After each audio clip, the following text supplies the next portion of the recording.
आज हम article 16 discuss करेंगे। तो बेसिकली आर्टिकल 16 बात करता है equality of opportunity in matter of public employment. मतलब कि जो भी सरकारी जॉब हैं, गवर्नमेंट जॉब हमारी जो भी हैं, उनमें कैसे इक्वल अपॉर्चुनिटी मिलेगी सबको, उसके लिए बात करता है आर्टिकल 16। ठीक है, तो सबसे पहले मैं आप सभी का अपने यूट्यूब चैनल लीगल स्टोर में स्वागत करता हूँ और आप सभी से एक रिक्वेस्ट करता हूँ कि वीडियो को पेशेंस के साथ पूरी देखना, तो आपको अच्छे से कॉन्सेप्ट क्लियर हो जाएगा। और चैनल को सब्सक्राइब कर देना, वीडियो को लाइक कर देना। आपको एक सब्सक्राइबर हमारा मोटिवेशन देता है। तो चलो वीडियो को स्टार्ट करते हैं और अपने टॉपिक पर आते हैं। तो आर्टिकल 16 कहता है कि there shall be equality of opportunity for all citizens in matter relating to unemployment appointment to any office under the state. अगर हम सिंपल टर्म्स में इसकी बात करें तो आर्टिकल 16 का सब क्लॉज 1 कहता है कि इक्वल अपॉर्चुनिटी मिलेगी हर सिटीजन को। किस मैटर में? रिलेटिंग टू एम्प्लॉयमेंट, मतलब कि जितनी भी सरकारी जॉब हैं, जितनी भी गवर्नमेंट जॉब हमारी हैं, उनमें सभी को इक्वल अपॉर्चुनिटी मिलेगी। तो इसके लिए बात करता है हमारा article 16 sub clause 1। Article 16 sub clause 2 कहता है कि no citizen shall on grounds. ये जो 5 ग्राउंड्स हमें दिए हुए हैं, इन ग्राउंड्स पर आप किसी भी सिटीजन के साथ डिस्क्रिमिनेशन यानी भेदभाव नहीं कर सकते हैं। इतनी सी बात हमारी कहता है आर्टिकल 16 सब क्लॉज 2। मतलब कि जैसे फॉर एग्जांपल सेंट्रल गवर्नमेंट ने कोई गवर्नमेंट जॉब निकाली है, उसमें आप इन 5 ग्राउंड्स पर डिस्क्रिमिनेशन नहीं कर सकते हो। इसके लिए हमारा कहता है आर्टिकल 16 सब क्लॉज 2।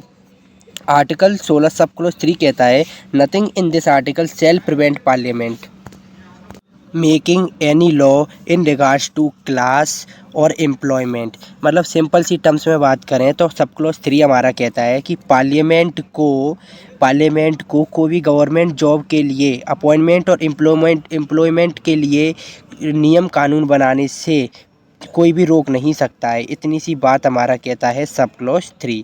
यानी फॉर एग्जांपल गवर्नमेंट जॉब्स हैं, उनके लिए पार्लियामेंट कानून बना सकता है। कानून बनाने की पावर आर्टिकल 16 सब क्लॉज 3 देता है पार्लियामेंट को। 16 सब क्लॉज 4 कहता है nothing in this article shall prevent to making any provision. Simple सी टर्म्स में बात करें तो ये कहता है कि अगर एसटी और एससी कास्ट के लिए, मतलब शेड्यूल कास्ट और शेड्यूल ट्राइब्स के लिए अगर पार्लियामेंट कोई लॉ बनाना चाहती है रिगार्ड्स टू गवर्नमेंट जॉब, मतलब कि सरकारी जॉब के लिए, सरकारी नौकरी के लिए अगर पार्लियामेंट इनके फेवर में कोई लॉ बनाना चाहती है, तो उसकी पावर देता है आर्टिकल 60 सब क्लॉज 4। अब जो आर्टिकल 60 का सब क्लॉज 4 का ए है, ये जो आया था ये अमेंडमेंट से आया था। ये कहता है कि nothing in article shall prevent, मतलब इस आर्टिकल में रोक नहीं सकते स्टेट को टू मेक एनी प्रोविज़न। मतलब पार्लियामेंट को आप रिजर्वेशन के लिए, प्रमोशन के लिए कोई लॉ बनाने से रोक नहीं सकते। फॉर एग्जांपल पार्लियामेंट लॉ बनाना चाहती है किसके लिए? प्रमोशन के लिए। ठीक है, तो उसके लिए वो लॉ बना सकती है एसटी कास्ट के लिए। इसकी पावर हमें देता है आर्टिकल 60 का सब क्लॉज 4 का ए अमेंडमेंट वाला जो है ये देता है। अब हम एक केस लॉ देखते हैं। तो इस केस लॉ में ये लैंडमार्क केस है। इस केस में क्या हुआ था? इंदिरा सानवे का वर्सेस यूनियन ऑफ इंडिया का केस है। इस केस में 27% रिजर्वेशन किसके लिए था? ओबीसी के लिए सेंट्रल गवर्नमेंट जॉब्स में रखा गया था। मतलब कि जो हमारी सरकारी नौकरी हैं सेंट्रल लेवल की, उनमें 27% रिजर्वेशन ओबीसी वालों के लिए रखा गया था। तो ये जो पावर देता है ये हमें आर्टिकल 60 का सब क्लॉज 4 देता है।